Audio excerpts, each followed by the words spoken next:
When my father texts me out of the blue with just want you to know that I love you, I know that something's wrong. He's not a man to hold back his I love yous. I just know to turn on the news. And reported dead in the latest school shooting. There are so many words wrong with that sentence.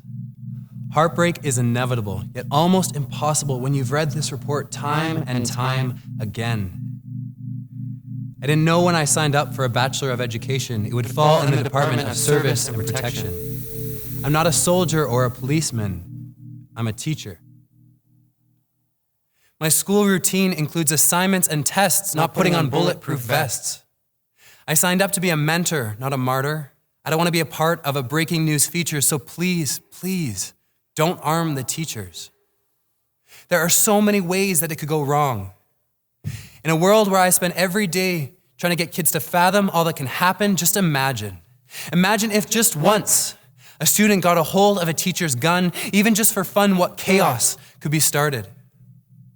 Imagine if just once a teacher had his gun extended, ready to defend, and fired at the wrong target. Imagine if just once the police came in to apprehend the attacker and couldn't tell the difference between the teacher and the killer. And imagine if just once a teacher snapped and suddenly there was no difference between the teacher and the killer. Imagine if it was a student of mine who had started waving a gun around. Now I have to live with the fact that it was my kid I've taken down. And just imagine all of the funds that it would take to get teachers armed and trained. Just think about all the schools that are barely being maintained. Imagine if, even if everything went perfectly according to plan, I would still be a man standing, asking my students to listen to me, asking them calmly, quietly, patiently, but now the gun is all they see. See, my student's eye is exactly level with my hip as I tell them to try harder, do more, get a grip. See, those words change, that meaning shifts. Suddenly tagged onto each and every phrase are the words or else. It's not just sit down, it's sit down or else. I'm no longer a supporter, I'm an enforcer. I'm not an advocate, I'm a threat.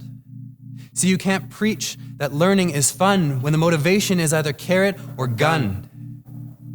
See, we teach kids to make connections, to follow directions, and a man with a gun becomes a jailer, a classroom becomes a cell, and an education becomes hell. And when so many students already view teachers as the villain in their story, there's nothing a gun can add but to turn a drama into a horror.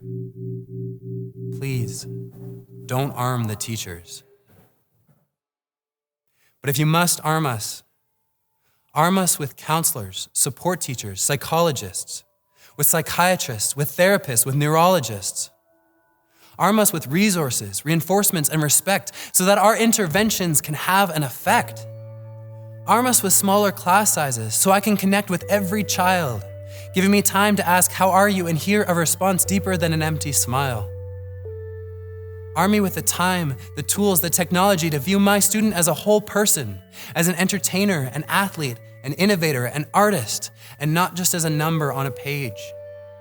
A number on a page is a statistic, and there have been far too many statistics already.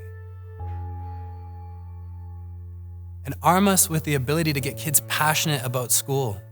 Let them discover how beautiful, diverse, and real our world is, so that when they encounter something new, they feel curious, not an aversion. So that when they encounter someone new, they see a person, not a perversion, not a version of an image that they've seen on the news, but someone that is beautiful, diverse, and true.